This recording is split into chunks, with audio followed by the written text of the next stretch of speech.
গোটা দুনিয়াটাই পরীক্ষা। আল্লাহ যারে পছন্দ করে বেশি তার পরীক্ষাও। আসাদুন নাসি বালাআন আল আম্বিয়া, এই পৃথিবীতে আল্লাহ সবচেয়ে বেশি বালা মুসিবত দিয়ে পরীক্ষা করেছেন নবীদের। কারণ নবীরা আল্লাহর কাছে কম প্রিয় না বেশি প্রিয়? যেহেতু প্রিয় বেশি, পরীক্ষা। এজন্য মুমিনের উপর যদি পরীক্ষা আসে, মুমিনের উপর যদি অত্যাচার আসে, মুমিনের উপর যদি ধৈর্যের পরীক্ষা আসে, জেল জরিমানা আসে, মুমিন ওইটারে ভয় পায় না। মুমিন ভয় পায় একজনকে, চিল্লায় বলেন তিনি কে? কারণ আল্লাহর ঘোষণা ওয়ালা তাহিনু ওয়ালা তাহজানু, ঘোষণাটা কার? ভয় নাই, তোদের চিন্তা নাই। আনতুমুল আ'লাউনা ইন কুনতুম মুমিনিন, তোমরাই বিজয়ী হবা যদি মুমিন হও, যদি মুমিন হও। এজন্য ধৈর্যের পরীক্ষা দিতে হবে, আল্লাহর উপর তাওয়াক্কুল করতে হবে, অত্যাচার আর জুলুম আল্লাহর নামে সহ্য করে যেতে হবে। চিল্লায় বলেন ঠিক কি না? কারণ মুসলিমের সাথে আল্লাহ থাকে। মুসলিমের বদদুয়াকে বিশ্বনবী ভয় করতে বলেছেন, কারণ মুসলিমের বদদুয়ার মাঝে আর আল্লাহর মাঝে পর্দা থাকে। যারা দুনিয়ার বুকে জুলুম করে তাদেরকে ক্ষমতার মসনদ থেকে নামিয়ে দেয় কে? আর যারা মজলুম হয়, যাদের রক্ত দিয়ে জমিন ভেজে, তাদেরকে জমিনের ক্ষমতা দিয়ে দেয় কে? আর যারা রক্ত ঝরায়, ইতিহাস বলে তারা শেষ পর্যন্ত প্রাণ আর জান নিয়ে পালাবার জায়গাটা পায় না। চিল্লায় বলেন ঠিক কি না? এজন্য মুমিন খুব ভালো করে জানে, রাত্রি যত গভীর হয়, সুবহে সাদিকের সময় কাছে আসতে থাকে। গর্ভবতী নারীর পেটের জ্বালা যন্ত্রণা, ব্যথার পেইন যত বাড়ে, নতুন মেহমান আগমনের সময় কাছে আসতে থাকে। তেমনি ইসলামের পক্ষের শক্তির উপর যদি অত্যাচার, অনাচার, স্টিম রোলার বেড়ে যায়, এটা প্রমাণ করে ইসলামের বিজয়ের সময় কাছে আসতে শুরু করেছে। চিল্লায় বলো ঠিক কি না? এজন্য রাব্বুল আলামিন ডেকে বলেন, গোলাম লিয়াবলুয়াকুম আইয়ুকুম আহসানু আমালা, কে ভালো আমল করো, কে খারাপ আমল করো, এজন্য আমি জীবন মরণ তৈরি করেছি। চিল্লায় কোন ঠিক কি না? এরপর আল্লাহ বললেন, ওয়ালাকাদ যায়্যানাস সামাআদ দুনিয়া বিমাসাবিহা ওয়া জাআলনাহা রুজুমান লিশ-শায়াতিন। সুবহানাল্লাহ বলেন। ওয়ালাকাদ যায়্যানাস সামাআদ দুনিয়া। মাইকম্যান কোথায়? সাউন্ডটা বাড়াও। এত দুর্বল কেন তোমার সাউন্ড? মনে হচ্ছে আমি মাইক ছাড়া কথা বলছি। সাউন্ডটাকে স্ট্রং করো। ওয়ালাকাদ যায়্যানাস সামাআদ দুনিয়া, I have beautified the closer sky with candles, with light and stars. আল্লাহ বললেন, আমি দুনিয়ার আকাশকে তারা দিয়ে সুশোভিত করেছি। আকাশে তারা আছে না নাই? এগুলো এমনি এমনি হয়েছে না? তৈরি করছে কে? বিশ্বাস হয়? কোনো সন্দেহ আছে?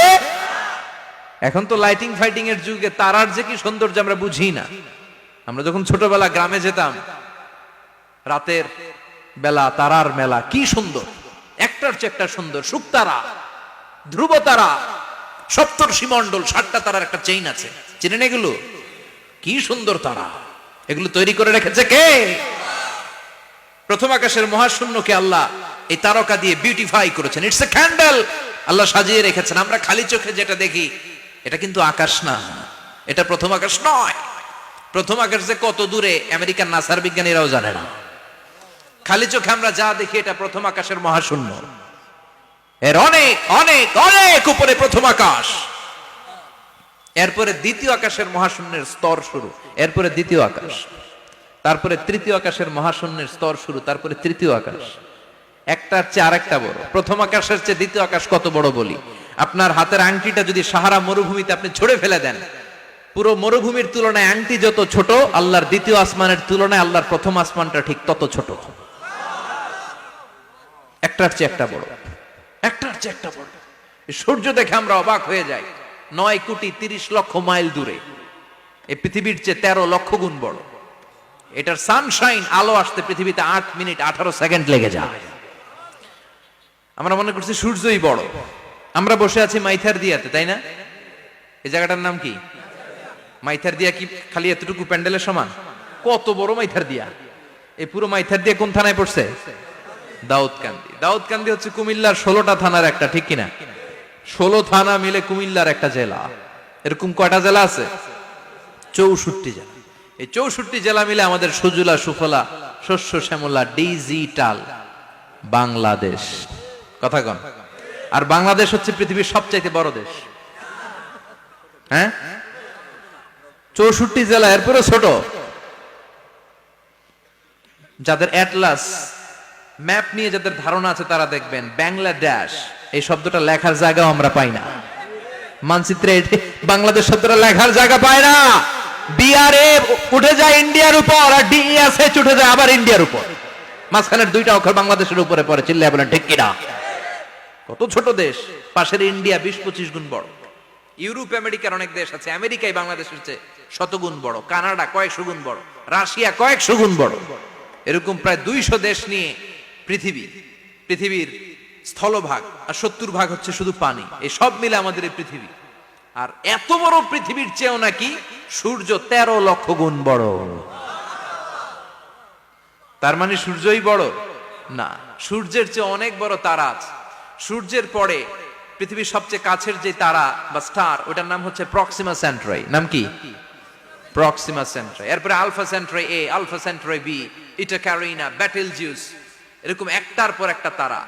যেই সূর্য পৃথিবীর চেয়ে 13 লক্ষ গুণ বড়, বেটেলজিউস নামে একটা তারা আছে, ওটা সূর্যের চেয়ে 33 কোটি গুণ বড়। তার মানে কি বেটেলজিউসই সবচেয়ে বড় না? ছোট্ট একটা তারা। এই বেটেলজিউসরে খেয়ে ফেলাইতে পারে এরকম 1000 কোটি গুণ বড় সাইজের তারা আছে না নাই? এরকম কয়েক বিলিয়ন তারা নিয়ে আমাদের গ্যালাক্সি গঠিত। আমাদের গ্যালাক্সি, এটার নাম মিল্কি ওয়ে। এটার নাম কি? আমাদের গ্যালাক্সি। এই গ্যালাক্সিতে আমাদের অবস্থান। এরকম কত হাজার কোটি গ্যালাক্সি আছে আমেরিকার নাসার বিজ্ঞানীরাও জানে না। আমাদের গ্যালাক্সির সবচেয়ে কাছের যে গ্যালাক্সি, ওই গ্যালাক্সিটার নাম হচ্ছে অ্যান্ড্রোমেডা। কি নাম? অ্যান্ড্রোমেডা। আমাদের গ্যালাক্সি থেকে কেউ যদি কাছের গ্যালাক্সি অ্যান্ড্রোমেডাতে যেতে চায়, তার 2.5 মিলিয়ন লাইট ইয়ার্স সময় লেগে যাবে। কথাটা কঠিন হয়ে গেছে, আমি ভেঙে বলি, তারপরে সুবহানাল্লাহ কইবেন। আমাদের গ্যালাক্সির নাম মিল্কি ওয়ে। মিল্কি ওয়ে থেকে যদি কেউ অ্যান্ড্রোমেডাতে যেতে যায়, কত সময় লাগবে? 2.5 million light year. Light year মানে আলোক বর্ষ। আলোর গতিতে যদি ছোটা যায়, 2.5 মিলিয়ন মানে হচ্ছে প্রায় 25 লক্ষ। তাহলে পৃথিবীতে সবচেয়ে দ্রুতগামী যে বিষয়টা আবিষ্কৃত হয়েছে সেটা হচ্ছে আলো। এই যে লাইট মারলে যে ছুটে, এই লাইট প্রতি সেকেন্ডে 1,86,000 মাইল বেগে ছুটতে পারে। 1 মিনিটে না, 1 ঘন্টা না, 1 মিনিটে না, 1 সেকেন্ডে আলো চলে যায় কয় mile? 1,86,000। Could you imagine that? আপনি কল্পনা করতে পারেন? হয়তো মাথা নাড়াইতেছেন। এটা কি কল্পনা করা যাবে? আমার তো তার ছিঁড়ে যাচ্ছে। 1 সেকেন্ডে নাকি আলো ছুটে 1,86,000 মাইল বেগে।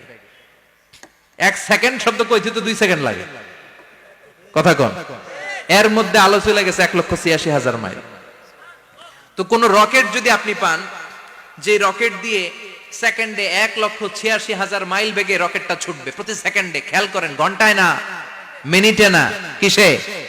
সেকেন্ডে। যে রকেটটা সেকেন্ডে 1,86,000 মাইল বেগে ছুটবে, ওই রকেটটা দিয়ে আমাদের গ্যালাক্সি থেকে আমাদের পাশের গ্যালাক্সি অ্যান্ড্রোমেডাতে পৌঁছতে আপনার 25 লক্ষ বছর লেগে যাবে। সুবহানাল্লাহ বাড়িতে গিয়ে বললেন। এরকম বিশাল বিশাল তারা দিয়ে আমাদের আকাশটারে বিউটিফাই করেছে কে? এজন্য আল্লাহ বললেন, ওয়ালাকাদ যায়্যানাস সামাআদ দুনিয়া বিমাসাবিহা ওয়া জাআলনাহা রুজুমাল লিশ-শায়াতিন। আমি এই দুনিয়ার আকাশটারে সুন্দর সুন্দর তারকারাজি লাইটের মতো সেটিং করে সুশোভিত করেছি। আবার এই তারকা দিয়ে আমি শয়তানদেরকে প্রহারও করেছি। সুবহানাল্লাহ। শয়তানদেরকে আল্লাহ তারা মেরে আঘাত করে। সুবহানাল্লাহ বলেন। এরপরে এই সূরার প্রথম রুকুর শেষে আল্লাহ বললেন, ওয়াসিররু কাওলাকুম আও ইজহারু বিহি ইন্নাহু আলিমুম বিযাতিস সুদূর আলা ইয়ালামু মান খালাকা ওয়া হুয়াল লাতীফুল খাবীর। আল্লাহ বললেন, ওয়াসিররু কাওলাকুম, তোমরা যদি গোপনে কথা বলো, আও ইজহারু বিহি, কিংবা স্পষ্ট করে বলো, সব শুনে কে? আপনি যেমনি বলেন শুনবে কে? বলেনই নাই, শুধু মনে মনে ভাবছেন, শুনবে কে? সুবহানাল্লাহ কইবেন না? সাত আকাশের উপরে, আরশের উপরে তার অবস্থান, সাত জমিনের নিচে কোন গোপনতম প্রকোষ্ঠে, কোন ছোট্ট বাক্সের ভেতরে যদি কোনো পিপিলিকা নীরবে হেঁটে যায়, আল্লাহ বলে আমি ওই পিঁপড়ার হেঁটে চলার পায়ের আওয়াজটাও শুনতে পাই। এজন্য কেউ যেটা শোনে না, শুনে কে? এরপর আল্লাহ বললেন, হুয়াল্লাযী জাআলা লাকুমুল আরদা যালুলান ফামশু ফি মানাকিবিহা ওয়া কুলু মির রিজকি ওয়া ইলাইহিন নুশুর। সুবহানাল্লাহ বলেন। আল্লাহ ডেকে বললেন, গোলাম তোমাদের জন্য জমিনটারে আমি বিছানা বানিয়েছি। আল্লাযী জাআলা লাকুমুল আরদা ফিরাশা, জমিনটারে বিছানা বানিয়েছে কে? এই বিছানার মতো সমতল জমিন দিয়ে তোমরা হেঁটে বেড়াও, চলে বেড়াও, হেলে দুলে পড়ার সুযোগ নাই, ঠিক কিনা? এই যে মাইথার দিয়ে আর আজকের যে ময়দান, এটা যদি বিছানার মতো সমান না হইতো বসতে পারতেন? কথা কন। এই ময়দানের প্যান্ডেলের এদিক দিয়ে উঁচা, এদিক দিয়ে গর্ত, এদিক দিয়ে নিচা, এদিক দিয়ে খাড়া, কেমন হইতো?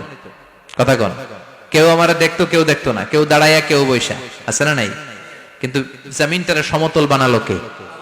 আপনি যদি বিমান থেকে যদি আপনি দেখেন, বিমানের গ্লাস দিয়ে, জানলা দিয়ে যদি আপনি নিচের দিকে তাকান, আপনি দেখবেন মনে হবে পুরো জমিনটাকে আল্লাহ সবুজ কার্পেট দিয়ে কার্পেটিং করে রেখেছে। এই সৌন্দর্য দিয়েছে কে? আবার রব্বুল আলামিন বলেন, জমিনটারে সমান দেখে, কার্পেটিং দেখে মনে করো না তোমরা বেঁচে গিয়েছো। আমার দেয়া বিধান আমার জমিনে যদি কায়েম করতে না পারো, এই কার্পেটিং করা জমিনের ভেতরে আযাব আছে না নাই? এই পুরো জমিনের ভেতরে আছে আগুন আর আগুন। আগ্নেয়গিরির অগ্নুৎপাত জ্বালামুখে বিস্ফোরণ করে দিয়ে গোটা বিশ্বটারে মুহূর্তে মেসাকার করে দিতে পারে কে?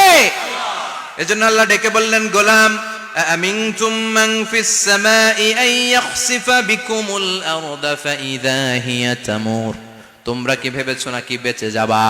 আমি চাইলেই পুরো জমিনটারে কাঁপিয়ে দিতে পারি। আইয়াখসিফা বিকুমুল আরদ, খাসাফ মানে ল্যান্ডস্লাইড। খাসাফ মানে কি? ল্যান্ডস্লাইড, ভূমিধস, ভূকম্পন, আর্থকোয়েক, আছে না নাই? বাংলাদেশে তো ভূমিকম্প হয় না, না? টের পাইছেন? মাঝে মাঝে মাঝরাতে হয় না? 3টার দিকে নিজেই দৌড় দিব না বাচ্চারা লইয়া দৌড় দিব, লুঙ্গি পইরা দৌড় দিব না লুঙ্গি ছাড়া দৌড়াম, কথা কম। এই ভূমিকম্প আছে না নাই? আল্লাহ বলে, মনে করো না জমিনটা সমতল, কার্পেটিং করে দিয়েছি, এই কার্পেটিং এর ভিতরেও আগুনের দলা আছে না নাই? আবার আল্লাহ বললেন, আমিনতুম মান ফিস সামাই আন ইউরসিলা আলাইকুম হাসিবা, নিচে যেমনি কার্পেটিং করা জমিনের ভেতরে অগ্নুৎপাত রেখে দিয়েছি, মাথার উপর থেকে আযাব দেওয়ার সুযোগ আছে না নাই? চাইলে আল্লাহ অগ্নি বৃষ্টি দিতে পারে, আগুন বৃষ্টি দিতে পারে, ঠান্ডার বজ্রপাত দিতে পারে। আপনারা লূত আলাইহিস সালামের কওমের নাম শুনেছেন?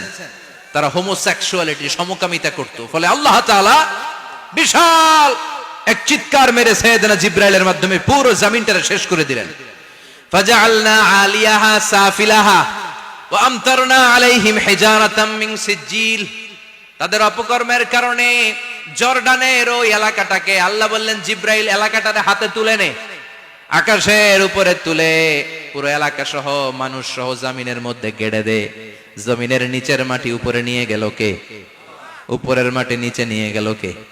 পুরো জায়গাটা এখন ডেড সি হয়ে গেছে। কি সি? ডেড সি নাম শোনেন নাই বোধহয়? আজকে শুনে রাখেন, এটারে বলে মৃত সাগর।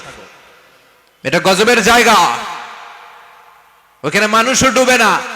লবণের ডেনসিটি, সল্টের ডেনসিটি এত হাই, এই পানির মধ্যে এত গজব, এর মধ্যে কোনো মাছ জন্মায় না, চিংড়ি জন্মায় না, কাঁকড়া জন্মায় না, ব্যাং হয় না, শ্যাওলা হয় না, কিচ্ছু বাঁচে না।